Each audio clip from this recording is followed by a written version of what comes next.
right? Okay. So it's Tasis, Vesagel, Haakarah. So it's Tasis, it's a double term, meaning that she will rejoice. When it says it twice, so it's Tasis, rejoice, she shall rejoice. Vesagel, that's another term for happiness and rejoice. Who is it talking about? Haakarah, the barren woman, the woman that cannot have children. So she will, in the time to come, she will certainly rejoice when she gathers her children besimcha, again with joy. So this is a bracha that we say under the chuppah, and then we repeat it anytime you have a minyan that gets together to rejoice with the chassan and kala for the next 7 days. And it's also the beginning of a mimer that the Alter Rebbe here in Likutei Torah, beginning on the pasuk says Tasis. Yeah, okay. So this mimer is special to me because this was when I was a young child. So the first year of learning Chassidus, we learned Tanya. And the very second year, we learned selected Maimorim from the Likutei Torah of the Alter Rebbe. And this was one of those Maimorim. So it's very dear to me. I remember it very well. I remember learning it with the famous Mashpia, Rabbi Khan, amongst a few other Maimorim in the Likutei Torah that we learned. And it is in the Parshas Tazria. What's the connection to Parshas Tazria? So the Alter Rebbe brings a medrash to explain this pasuk, says Tasis Vesagel Haakarah. It's a medrash that's actually on the very beginning of Parshas Tazria. Now, before I get to that medrash, let me mention a few of the what's called the diyukim, the questions that the Alter Rebbe asks on this pasuk, says Tasis Vesagel Haakarah, or this bracha. If you look at the first two words, that's actually it's a repetition of the same word, sus, which means to rejoice. Sois tasis, which in the simple pshat would mean, by saying it twice, is it will certainly happen. She will certainly rejoice in the future, this child barren woman, when she gathers her children to her. So first, the question the Alter Rebbe asks, 1 second. What does it mean, B'kibbutz Baneho? She's an Haakarah. She has no children. So what does it mean that she will gather her children? Now, again, this is one of those kind of questions where the Alter Rebbe is kind of directing you to some interesting interpretation. It doesn't necessarily, make the pasuk difficult to understand, because when you hear that bracha, what you're assuming is that the bracha is that the woman who was an Haakarah, she was, childless, she will in the future have children and gather the children together. But yet, the Alter Rebbe, in the interpretation according to Chassidus, the Alter Rebbe will point out why she's referred to as an Haakarah, and at the same time, it's possible to have children. So you could be a woman that is childless, but yet she has children. So that will be the interpretation of Chassidus. Another thing that's interesting about this pasuk is that the word tasis, which is when this bracha, I don't think it's a pasuk, it's just a bracha, it's a nusach of the bracha from the Sheva brachas. So when it says tasis, the word tasis could actually be translated in English 2 ways.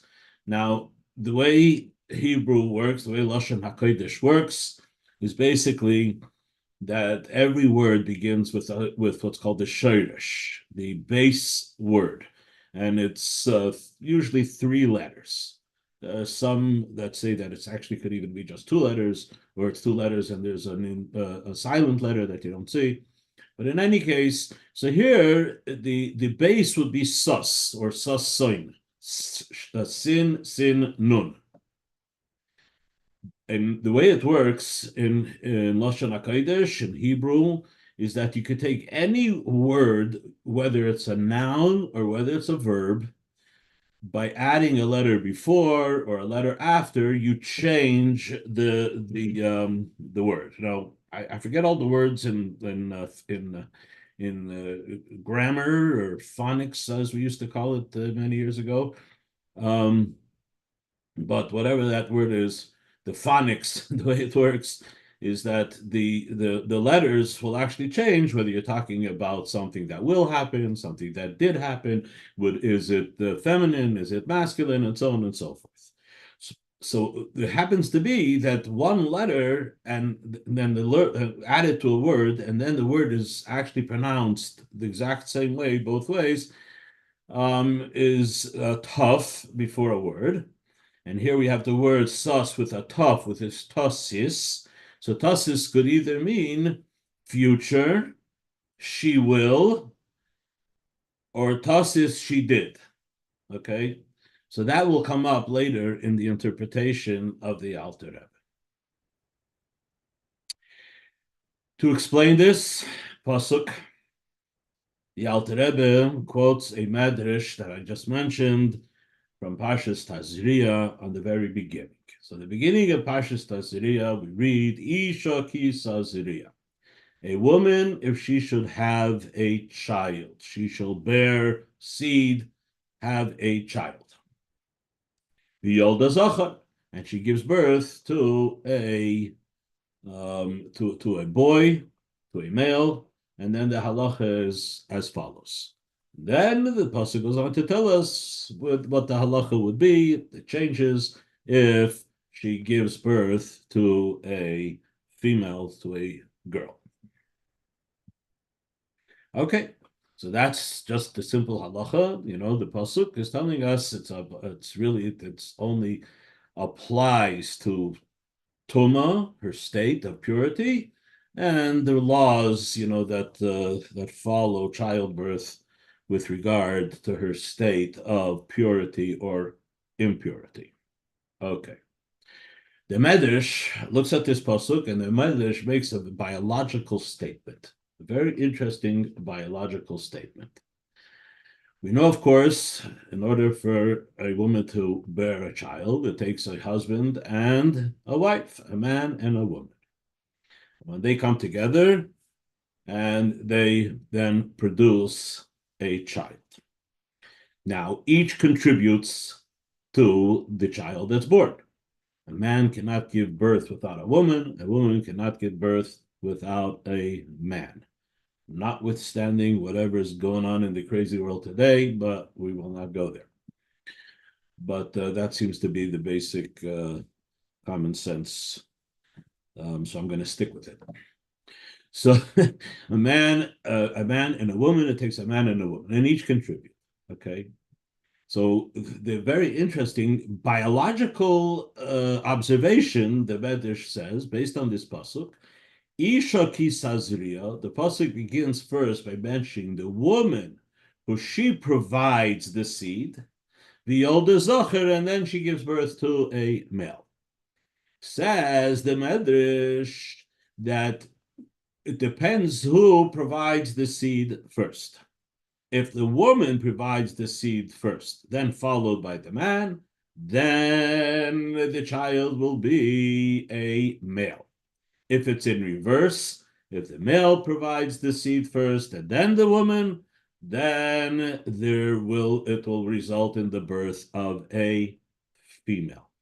A simple biological statement. Now, so for those who are skeptical amongst us, and we all have some degree of skepticism. So I want to tell you that years ago, there was actually an article, it was in a Hebrew newspaper, that actually quoted this medrash and gave the scientific basis. Okay. So there's some scientific truth to it. I mean, everything, we know, of course, everything in Torah is true. Doesn't always coincide with the current state of science.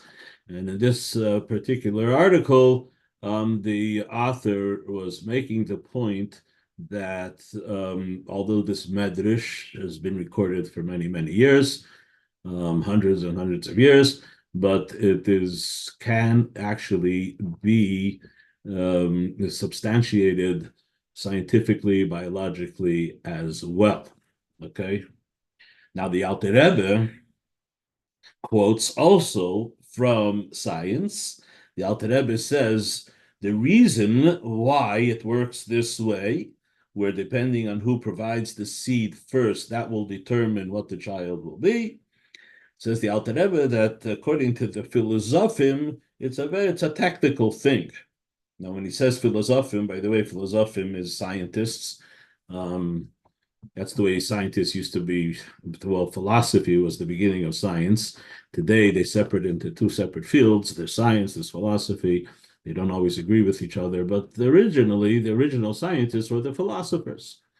Aristotle was a philosopher, but he was, also a scientist. So the Alter Rebbe actually also refers to it as the philosophy. So the philosophers say it's a very technical thing that since the whatever, okay, so whoever goes in first comes out last, right? So if you go into a space that could only hold one person at a time, right? And so whatever goes in first, and then it's followed by the second. When it comes to extracting, the second comes out first, and the first comes out second.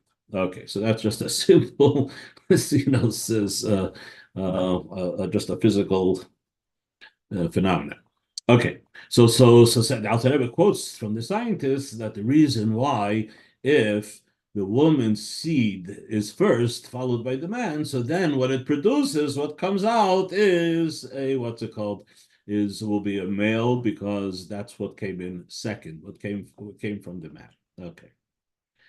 The Alter Rebbe rejects this. It also doesn't make pure scientific sense either, because as we said, it takes both the man and the woman to produce a child. Interestingly, there's a mimer before this mimer, also quotes this medrash, and makes a very interesting point about why it's necessary for both a man and a woman to produce a child. Because and it's just an interesting point. If I was a rabbi, I could make a nice speech out of this for a wedding or a sheva brachas or something.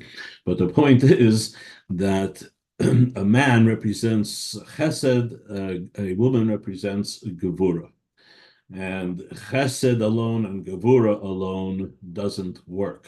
Okay, so for example, chesed that's it's not controlled. So let's say it's unconditional chesed can be very destructive, right? Like we all used the example of providing the alcoholic with the alcohol because you feel bad, so you think you're doing kind, but you're not doing a kindness, right? So chesed could be actually very destructive. Likewise, gevura. Gevura means that there has to be some kind of restraint. There has to also be some discipline, right? But if the gevura is pure gevura, that could also have a negative consequence. So each has to be tempered with the other. So when a chassid and kale come together, so you may represent one perspective, she represents the other perspective, but in order for this to actually produce something positive, even when it comes to a child, biologically, says the Alter Rebbe, you need the chesed has to find the gevura in the chesed, and the gevura has to find the chesed in the gevura, and only then can the chesed and the gevura come together, because otherwise it'll be a total clash, and it just wouldn't work.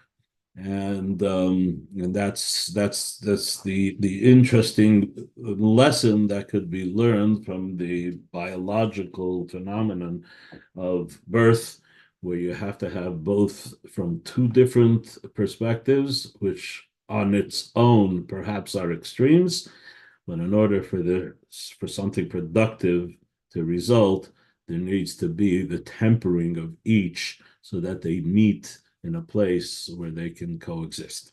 Okay, so whatever, there's a big lesson there, of course, and you can make many sermons based on that. But back to what we were saying before about the biology of how a child is produced, right? So here in this Maimer, the Alter Rebbe says that what the scientists say is probably not true, because in this Lashon, in the Nusach of what we're saying here, or I'm sorry, and from the Medrash, it's not. So if you follow the old science, the Alter Rebbe quotes, you then the male that's being born is actually because of the husband, right? Because that's what went in last, so that comes out first. Okay. The Alter Rebbe says from the Medrash, though, no, it's the woman that's giving birth to the Zachar. She's saying that her contribution, not because she went in first, so therefore she has to the cave or the female has to come out last. No, because she went in first, therefore she will produce a Zachar, a male. Okay, all of this is biology. Says the Alter Rebbe, but this has, of course, a great message in our service to Hashem. Okay, so this is the real point of this whole mimer. We know, says the Alter Rebbe, that basically just the notion of serving Hashem. What does that mean? So there is, of course, serving Hashem, like, in a very rote, just, like a robot, with absolute pure Kabbalah's oil, where, okay, that's what I have to do, that's what I will do. I don't think about it much, and I will just simply do it. Tell me exactly what to do, look in the Shulchan Aruch, follow the orders, and do exactly what it says, and that's it. There's some value to that, I will say. But ultimately, it's Avodas Hashem, serving Hashem, is about developing a relationship with Hashem. There has to be emotional involvement. You're learning Tanya these days. The Alter Rebbe makes that point. He quotes the Zohar, where he says that if you do a mitzvah, you can't take it away. You did the mitzvah, but like Parshas Tazria doesn't really go anywhere, whatever that means. But it doesn't have much spiritual value, which is also important. So it says it's like a bird that doesn't have wings, so it can't fly. So you still have the bird. The bird is there, but there's no wings, it doesn't fly. So the mitzvah, a mitzvah that's done purely mechanically, right, without any actual emotional involvement, and the emotional involvement would be the two elements of ahava and yira, developing a desire to be close to Hashem, which is ahava, that's the love. Also the yira, which is to be in complete and absolute awe of Hashem, where you're in a state of literally trembling even. So these are two required elements in our relationship with Hashem. Ahava v'yira. Ahava v'yira itself is also nothing, because what are wings if it doesn't have a body to lift, right? But the body without the wings, you might have the body, but it doesn't fly. So in Avodas Hashem, the emotional attachment that needs to be developed is necessary. Now, how do you develop? Okay. So interestingly, in the Zohar, there are two terms which are basically describing how a person gets awakened. That's the actual word, is arusa, an awakening. But the Zohar describes that there are two different kinds of awakening. There's one awakening that comes from above. Okay? That's called the Isaruso de Le'ela. An awakening that comes from above. What does it mean it comes from above? That it's an experience that a person has in his life, but it wasn't contingent on any contribution that he made. We go through life and things happen, things that are perhaps unexpected. And just the fact that we experience them, it has an effect on us. Okay? This could be one of the God forbid, it could be a tragedy. Very often a person, experiences a tragedy, and that awakens all kinds of emotions. Often we see that it's actually positive emotions.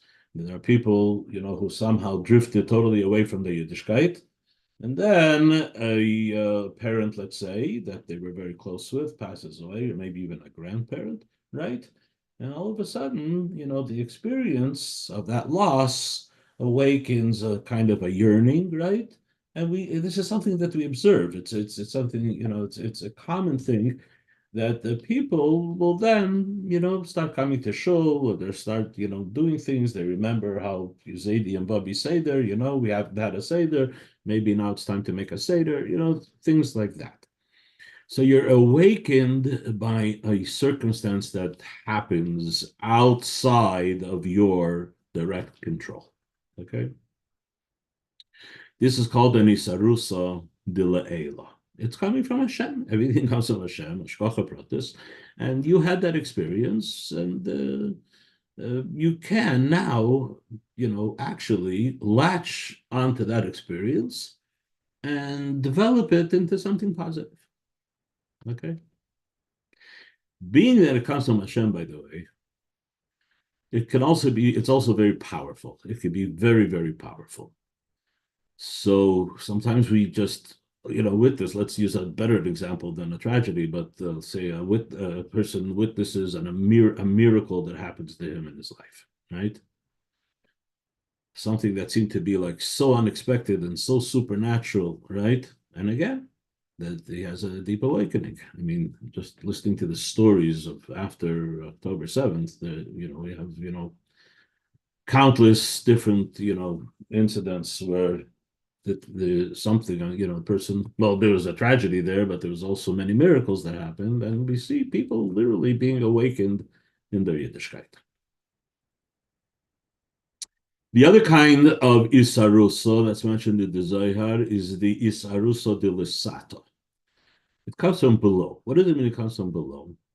Sometimes a person just like makes up his mind. He says, you know what? I got to do better. And you know what? I am going to start reading and I'm going to start learning. And the more I learn, I think I'm going to actually develop a perspective. I'm going to develop an attitude, right? Because that's what happens. Now, it doesn't happen quickly. And it's usually not like really powerful and potent. But if you apply yourself and you discipline yourself and you push on, you push forward, and then you might have, sometimes, like you fall back and then you get up and you keep on going, right? You missed a few shiur, right? And then you made up your mind, okay, that's it. I'm not missing any more shiur. And then you listen, and then you apply it, and it changes. You get an attitude, right? And that could be something that brings you closer to Hashem. It could be something that you heard an amazing story, and now you're in awe, right? But these are all things that the person initiates on his own. He has to apply himself, and he has to develop with his own mind and his own contemplations. He has to develop this emotional attachment to Hashem. So the first one, the Susa del Liela, can be very powerful. The reason why it's powerful is because it's not of your doing, it's of Hashem's doing. So therefore it can be very powerful. But it also has a a downside. It has what's a chesaron, as you say in Hebrew. What's the chesaron? Being that you didn't initiate it, right? It has the tendency to fade very quickly. So it may have been a powerful experience, but at the same time, it's a somewhat temporary experience. Whereas the Isarusa de Lusato did not seem to be so potent and so strong, right? But because it is something that you developed on your own and you worked, to reach a certain place. So in spite of the fact that it might be lacking in some of the potency and the pizzazz, but it is far more permanent. It's more permanent. Okay. So without giving a lot of examples, I think, just hearing these two different approaches in our relationship to Hashem, one that's kind of initiated by Hashem and followed by our reaction, or one that's actually initiated by ourselves, and then we have the results, right? And the different quality of that result, one, it could be a fleeting or temporary, the other being that it's far more permanent, right?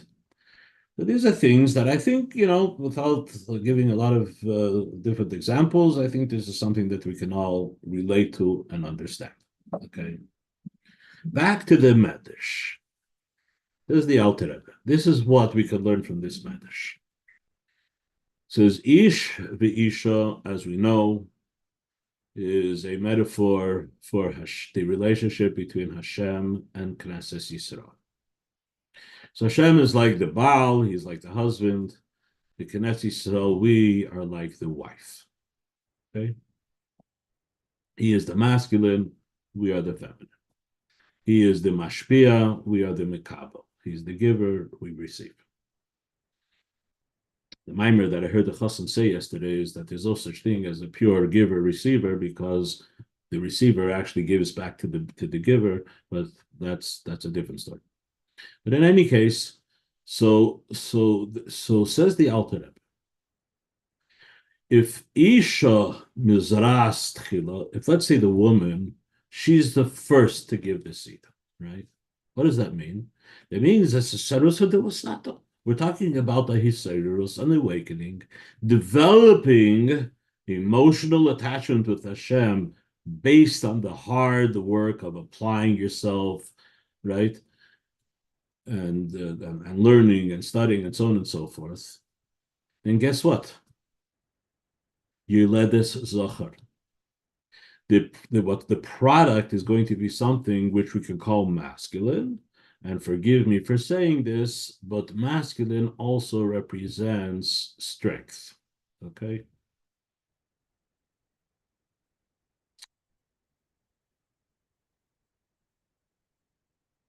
So what's going to be the result of a Sarusa de Lusato is it's not going to look that powerful, but it's going to be very, very grounded, and it's going to persist, and it's going to be something permanent and strong.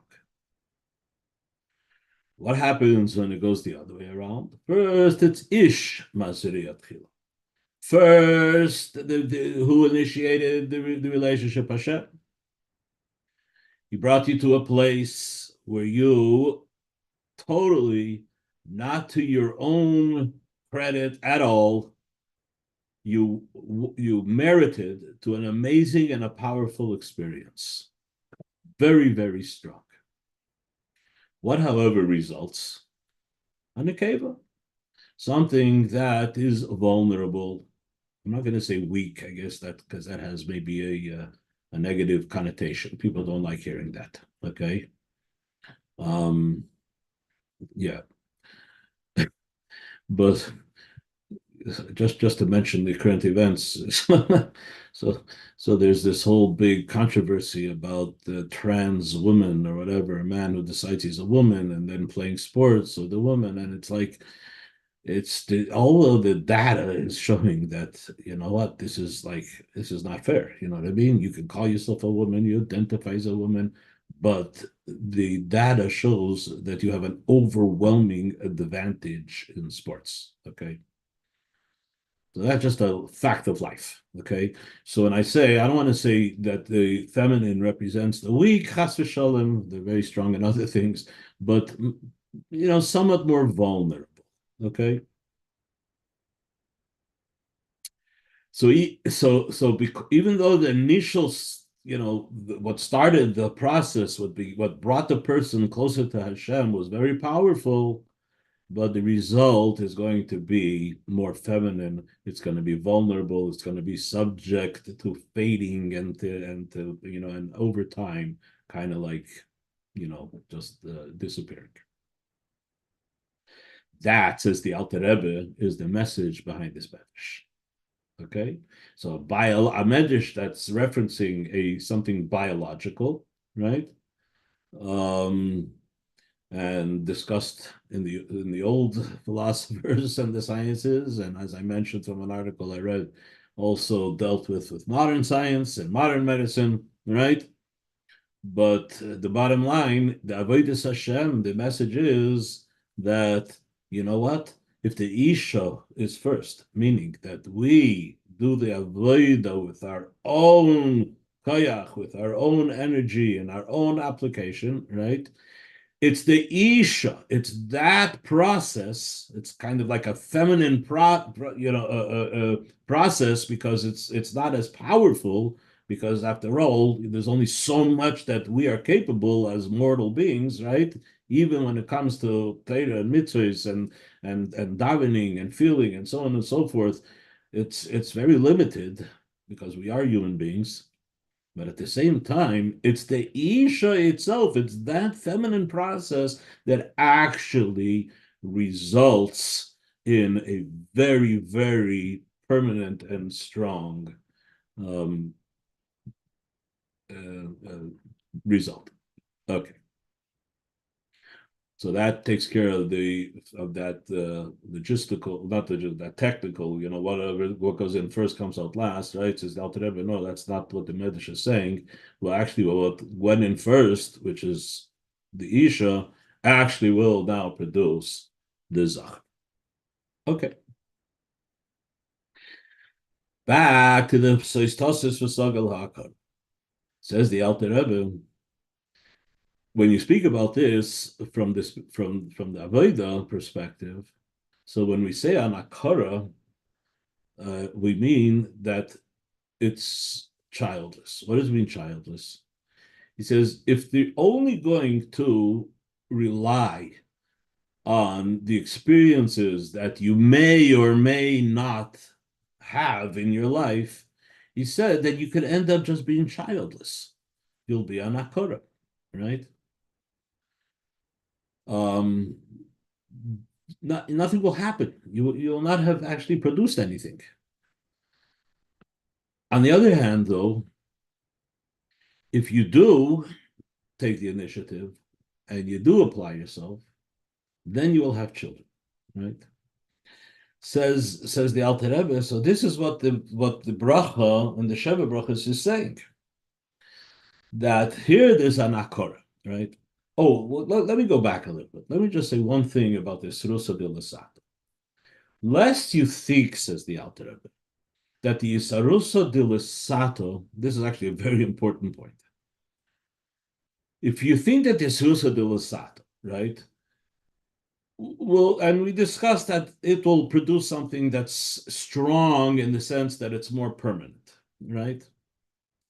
But at the same time, it's lacking something, because it's after all, it's the result of our limited efforts, and the result will be also limited, permanent, but not as powerful. Since the Alter Rebbe, that's not necessarily true, and the reason is because the way this works is that each is arusa, each awakening, right, from one party will then stimulate an awakening from the other party, right? So in the case of a Sasarusa Deliela, we have this experience, right? And that experience awakens us, right? When we have the Sarusa Delisato, we create the experience, we create that emotional bond with Hashem, then guess what? That will also result in a response from Hashem, and there will be a sarusa coming from Hashem. You see how that works? It's not simply that you are now confined to the product that you're able to produce on your own. No, that's the beginning. And that itself has a value because it's going to be very, very personal and also very, very strong and permanent. But lest you think that it's going to be lacking some of the power, something that's amazing, something that's kind of like beyond you, right? Says the Alter Rebbe, oh no, that's going to happen too. Why? Because you're having awakened yourself, you're his Eirus. What your Hisayrus is going to do, other than what it's going to directly result in, it's also going to awaken Hashem.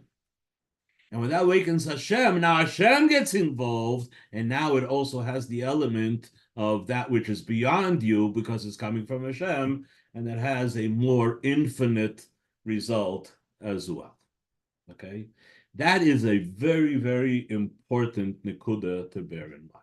Okay, we do what we can do on our own, but the result is more than the sum of our contribution. Very, very important. Okay, so it's almost like it's the rewards for your effort, because otherwise a person can get somewhat, you kind of like. You give up, you despair, this is all I'm going to have is just what me, just what I'm able to do, even though I've come a long way, right? And I'm kind of proud of what I was able to accomplish, but at the end of the day, it just seems to be very limited. But I'm talking about a relationship with Hashem, right? I want to have a little bit of the infinite in this whole thing, right? Says the Alter Rebbe, that's how it works. The Yisurusa de Lielo awakens the Yisurusa de Lisato, but the Yisurusa de Lisato also awakens the Yisurusa de Lielo. Okay? So say a person who it actually began with the Yisurusa de Lielo, right? And he got really, really, totally, completely, very, very awakened and very passionate and so on and so forth, right? If it's left alone, then it will actually fade, right? But let's say you take, you realize, how fortunate you are. And you now seem to be drawn to something that you never would have even thought about. You would not have dreamt about. Right? But it happened. And now you're drawn, right? There's a way to make sure that it does become permanent. Because as soon as you have that experience, right, and you have the emotions that you never even knew that you were capable of feeling, right, take advantage of it and now direct it into something that is very tangible. You got to awaken. Now do something. And now when you're doing it, so now it's your involvement, right? And now, by taking all of that energy, right, and funneling it into actual application, right, which doesn't happen automatically, you have to make the decision. I had this experience. I want to take advantage of it. And now I'm going to make some changes in my life. And I'm going to do things. And at a certain point, it's actually going to become more difficult because the initial excitement is wearing off. but I'm now making the commitment, right? I thank Hashem for hitting the start button, right? But he hit the start button, but it's not going to just go on perpetually forever. That's up to me. So that's my Isarusa de Lasato responding to Hashem's Isarusa de Liela. But then it keeps on going. It's a cycle. Now that you did Isarusa de Lasato, guess what? Hashem is going to continue to provide you with some kind of an emotional energy that's more than what you are accomplishing by keeping that experience and perpetuating it by applying it into decisions that you make in your life. So that's the important point here, that these two different, directions of where the excitement is coming from ends up creating a cycle where the infinite, even though it was initially involved by the kindness of Hashem, will continue if you make what's called the proper keli. You make the vessels and you direct that energy into actually implementing it into your own life. Okay, so says the Alter Rebbe, so you can have what's called an Haakarah. Haakarah means that you got very excited, but you didn't do anything about it. You didn't do anything about it, so you're childless. No, there's nothing to show for it, right? You had the great experience, you wrote it down, you shared it maybe with your grandchildren, but you didn't actually do anything with it, right? So now you're not Haakarah. Says the Alter Rebbe, the bracha that we're giving here is says Tasis Vesagel Haakarah. With simcha, and this is the key point that the Alter Rebbe wants to make, that when you do things besimcha, right, then guess what? It adds a certain potency to everything that you're doing. And therefore, even though it seems to be very limited based on your limited capacity and what you're able to do, if you include simcha, right, there will never be Haakarah. It will always produce something permanent and something strong. Key element in this whole dynamic of the relationship with Hashem, where sometimes it's coming from above, can't rely on that though, you never know if it will or not, or sometimes you just hit yourself on the head and say, you know what, I have to become a mensch, I got to do something different, and you start the grind of if it's done besimcha, right, you're almost guaranteed that you will not be an Haakarah. You will not be a childless person. There will always be some kind of a result. So that's the Alter Rebbe on the bracha in the Sheva brachas, based on a medrash that seems to be purely biological, but now we know that it's way more than just a biological statement. Which is based on the pasuk in today's parsha of Ishaki Tazria. We have a few more minutes. That's basically the Likutei Torah. But I want to just, Pesach is coming, and assumingly we're all, deep into the preparations for Pesach, right? So I want to mention just something about preparations for Pesach. It's just like part of Jewish culture that there's this time called Pesach, and people like literally go crazy, and they start scrubbing the house and so on and so forth. And this has been going on for a long time. Okay, you see, the Frierdiker Rebbe wrote the Tiferes. It was about the life of the Alter Rebbe's father, Rebbe Baruch, and Rebbe Baruch, he wandered around in his early youth, before he married and settled with Dvoraleya, the sister of Rabbi Yitzchok, who was actually a Rosh Yeshiva near Lubavitch. This was before Lubavitch was Lubavitch, or Lubavitch that we know. And the Frierdiker Rebbe describes in great detail the experiences that he had. And part of those experiences is that when he was in, the small villages, and he kind of gravitated towards the simple people, but they're very, very sincere and ehrlich. And some of them turned out to be that they were not so simple. They were actually great Talmidei Chachamim, right? And one of the things, and when the Friedrich Rebbe writes, he writes in great, detail and description. And you mamish, like the Alter Rebbe, the others have said, the Friedrich Rebbe, I'm sorry, the Friedrich Rebbe was like just besides that Rebbe and everything else, and the Mesiras Nefesh that he had. And basically, you could say that he saved Yiddishkeit in Russia because of what the plants that he planted, at the beginning of the 1920s, at the beginning of communism. You're actually able to see 70 years later with the fall of communism how the plants that the Friedrich Rebbe planted were bearing fruits, right? The people's connection to Yiddishkeit were to a great degree, can be attributed to the Mesiras Nefesh and the things that the Friedrich Rebbe did in Russia, and what he continued to do even after he left Russia, right?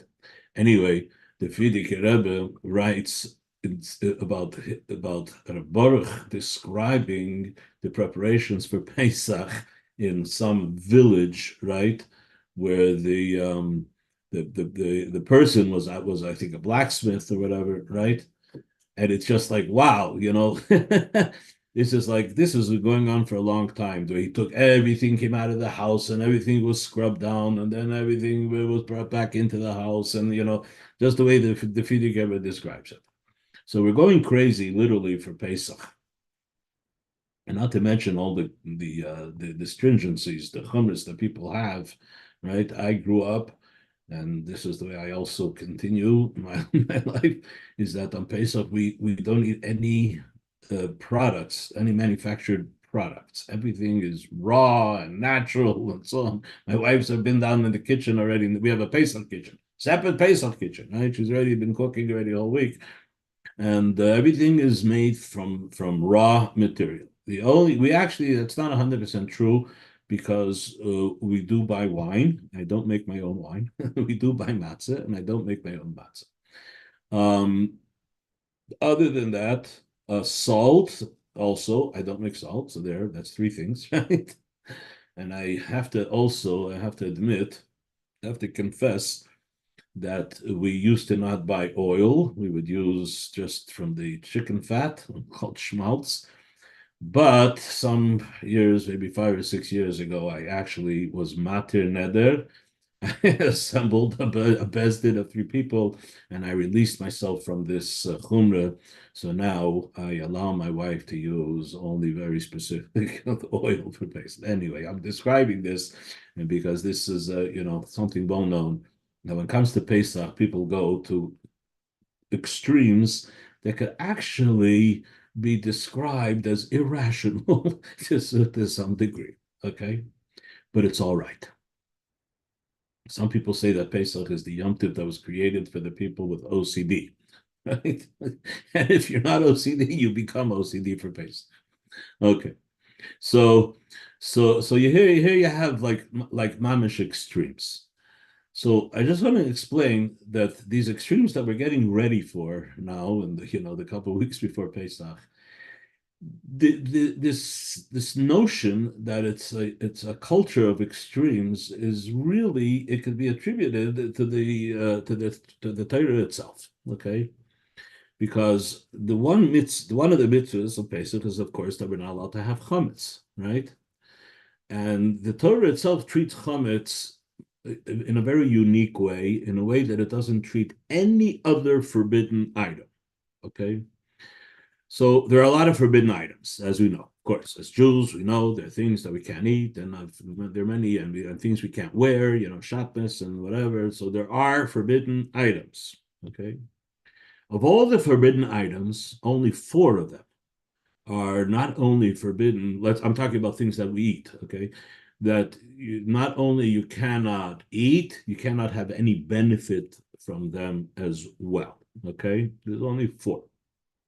One of them is actually milk and meat. So non-kosher meat, you're not allowed to eat, but you can have benefit. If you end up with a not kosher meat, you can actually give it to your cleaning lady. But if you have, let's say, fruits of Arla, which are the first 3 years, or maybe something got mixed with milk and meat, you have to throw it out. You cannot even feed it to your animals. You can't give it to someone because you might get some benefit, maybe indirect benefit, but you can't have any. It's called hanoah. Can't have any hanoah whatsoever. Now, chametz on Pesach is also one of those things. Not only can we not eat chametz, we can't have any benefit whatsoever from chametz. But what's unique about chametz is that the Torah not only forbids us from eating or having any kind of benefit from it, we cannot even possess it. You cannot own it, okay? And if someone owns chametz on Pesach, then he is actually transgressing a serious prohibition, okay? That's one thing. There's other things, like for example, usually when it comes to something non-kosher, getting mixed with something that's kosher, so then there's what's called bottle. It could actually become nullified if it's such a small amount, less than a 1/60th, less than 2%, right? So then it's considered that it's nullified. It's not there. That works with chametz before Pesach, but it doesn't work with chametz on Pesach. So if a tiny, tiny crumb of chametz falls into your chicken soup, don't ask me how that happened, but it happened, right?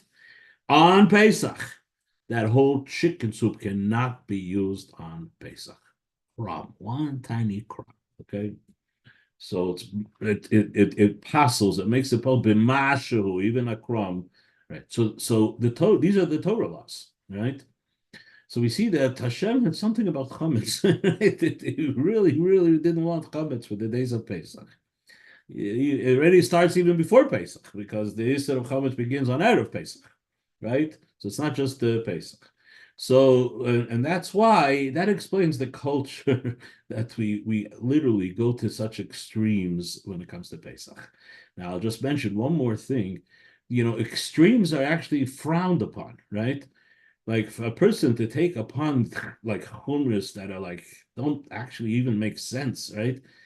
That's actually in Shulchan Aruch, it's frowned upon, right? But there's an exception.